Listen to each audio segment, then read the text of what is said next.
Today we're looking at 7 songs that tap into the quiet depression of men, the feeling like we're stranded on a different island to everyone else, like Tom Hanks in Castaway, only without the volleyball companion. These musicians capture what it feels like to be the odd one out, an outcast in a world of normality. Now, you might say that's a nightmare blunt rotation. I mean, if you put these in a playlist and put it on a party, they'd be sure to sap the joy out of the room like you just brought a Dementor as your +1. But in looking at these songs in isolation, ironic I know, we'll discover that we're all weird in our own way. I mean, most of us are just one rejection away from feeling like the song creep is our entire personality. With these lyrics being so relatable, you might be inclined to think that only you and them know the feeling of being an outcast, as if these artists don't have millions of other fans. I mean, I used to think liking these artists meant that I had a unique music taste, until I walked into a rough trade store. Anyway, let's get to the first song, Most Peculiar Man by Simon & Garfunkel, about, well, the title says it all. Let's listen to a snippet to get an idea of the man's tragic story.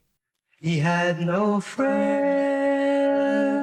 he seldom spoke, and no one in turn ever spoke to him, 'cause he wasn't friendly, and he didn't care, and he wasn't like them. This is a man who's given up integrating with the world, seeing them as inhabitants on an island that he's not a part of. The line in the snippet, 'cause he wasn't friendly and he didn't care, is a consequence of pushing everyone away. Over time, he's become unlikable, with his standoffishness unpalatable. Festering in isolation, his rejection of the world has infected his mind like a disease, and he's convinced himself he's past caring, unable to connect with people. This is confirmed in the previous verse, with him living alone, within a house, within a room, within himself, or along the same lines from their song I'm a Rock. I've built walls, a fortress, steep and mighty, that none may penetrate. We can all get to this point if we isolate ourselves enough and refuse to let others in. So we could be a few bad experiences away from it, and that can give us compassion for them instead of judgment.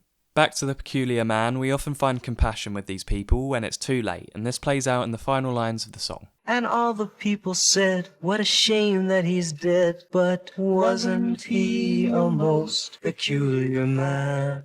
Because of his peculiar nature, when he was alive they never reached out, and now that he's resorted to turning on the gas with the windows closed, it's too late. Up next is the Lennon-penned Beatles song Nowhere Man. To give you a crumb of context from his bandmate Paul, he initially thought John wrote it about him, but later he learned that John wrote it about himself, feeling like he wasn't going anywhere. In Paul's words from his book Many Years From Now, don't worry I won't do the accent, I think actually it was about the state of his marriage. It was in a period where he was a bit dissatisfied with what was going on. And this rings true with the first verse.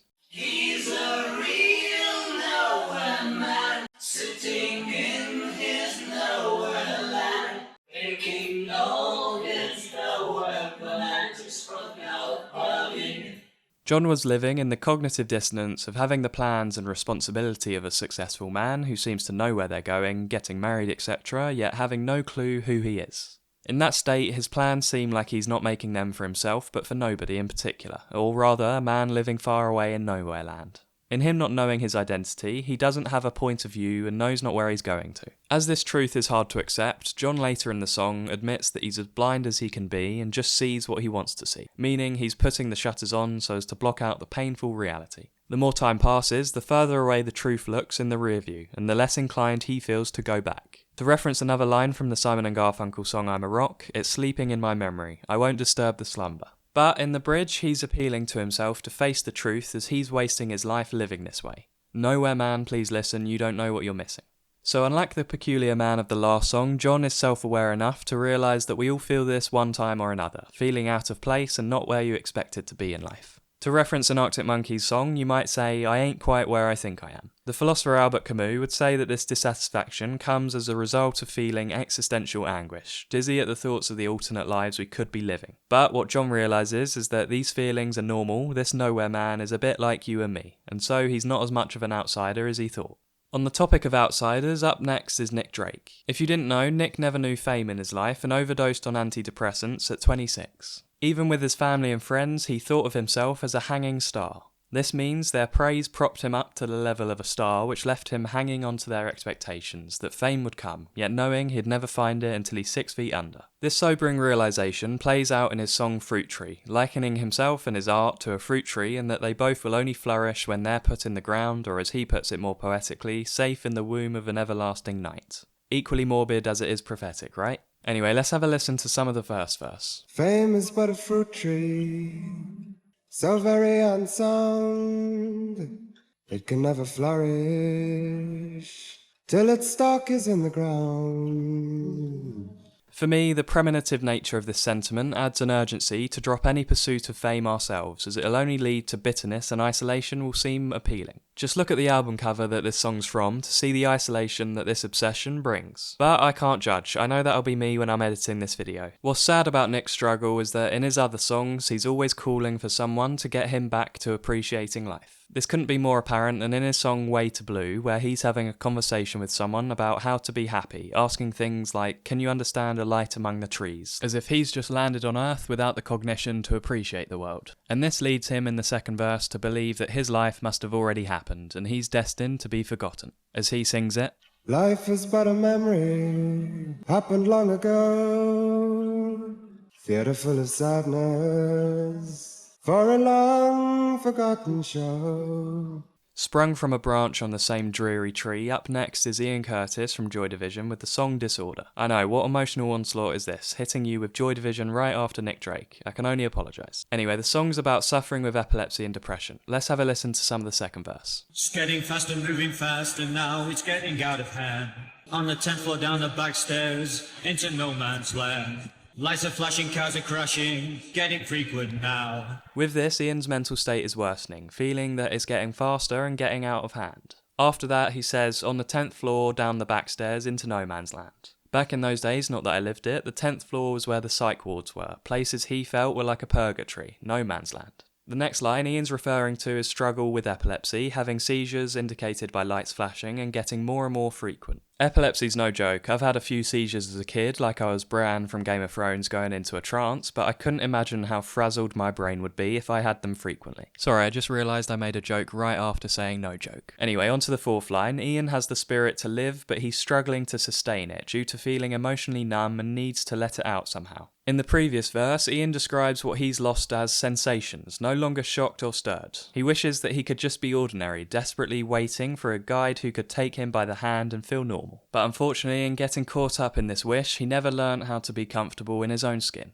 To reference a Pink Floyd line, sorry I can't resist the urge, you lock the door and throw away the key and there's someone in my head, but it's not me. Next up is Radiohead's song Let Down, which, the clue's in the name, is about the ups and downs of life, feeling let down, then hanging around waiting for things to change, only to be disappointed again. It's also about being left behind in the age of technology, but I'll get to that later. The guitarist Johnny Greenwood said the song's about losing control over the earth. In his words, you feel very distant from all these thousands of people that are also walking there.